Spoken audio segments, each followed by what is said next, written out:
Okay, here we go. Let's do day 116. Make sure your name is at the top of your paper, and then we are going to get started. Number 1 says, what are 3 things you notice about the sentence below? It says, I don't understand how you cut yourself with a dull spoon.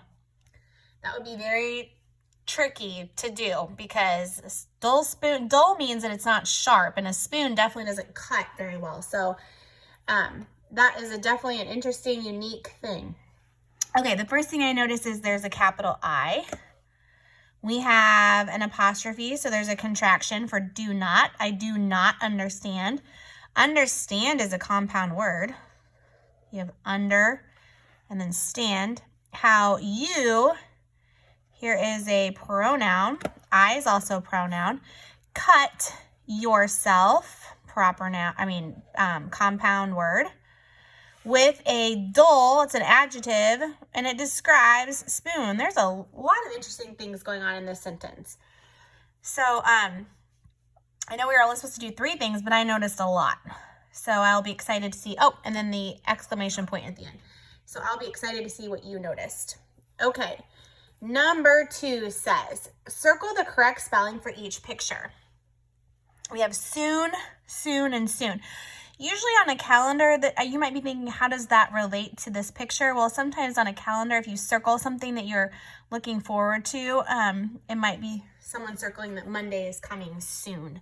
But soon is spelled S-O-O-N. Okay.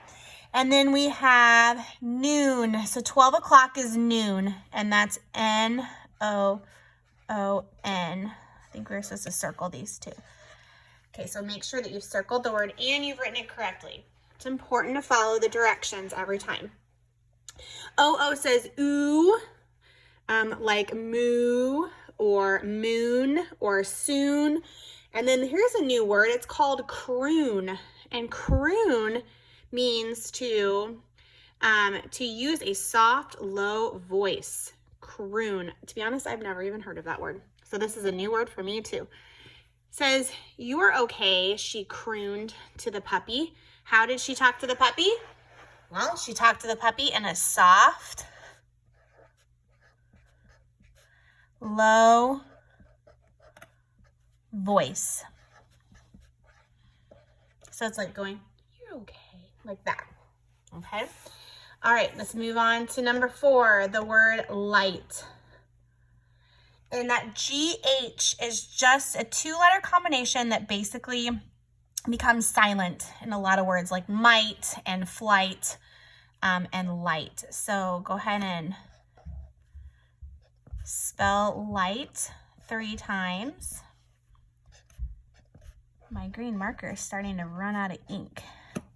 It's on a verge.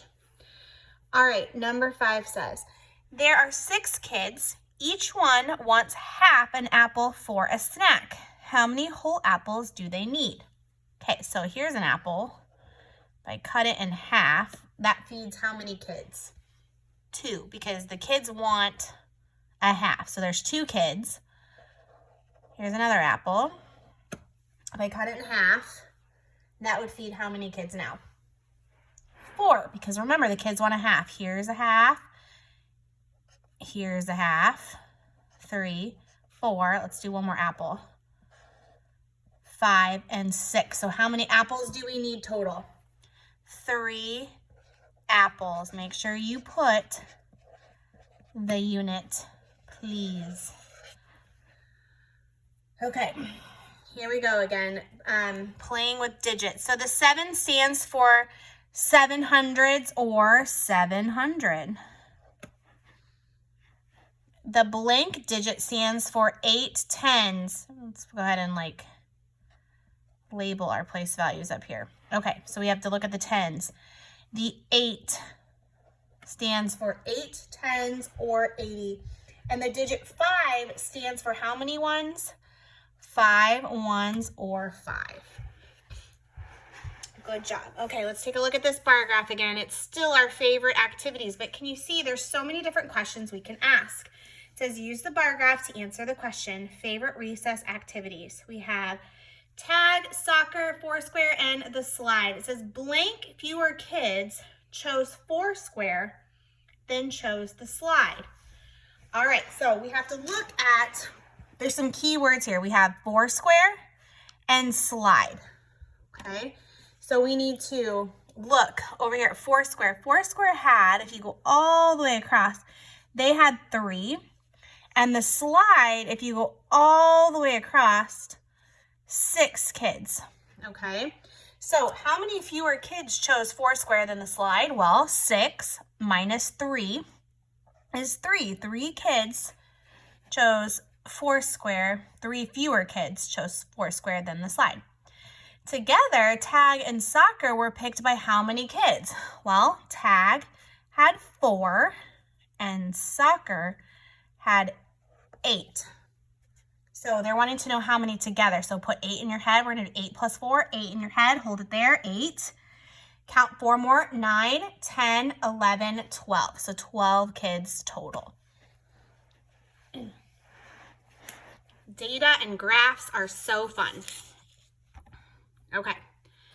It says Ugan had 28 state quarters in her coin collection. She got 12 more.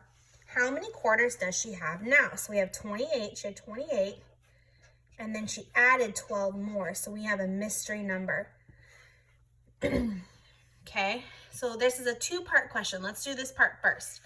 So 28 plus 12. I'm going to stack it over here. Okay.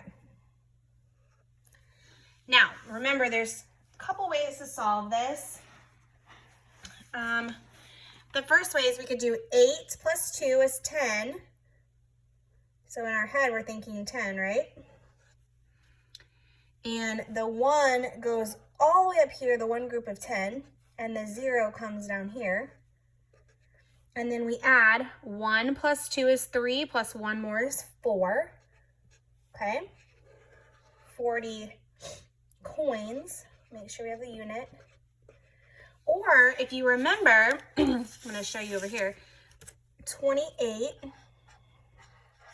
plus 10, I'm sorry, plus 12, what's the 2?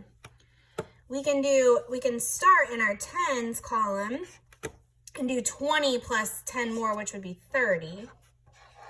And then 8 plus 2 is 10. And then when we add that together, we get 40. Okay, just another way to do the math is breaking it down into groups and parts.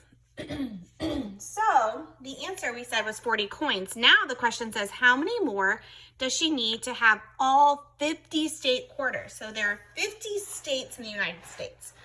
So we would need to take 50 minus the 40 that she already has. So 50 minus 40 is 10.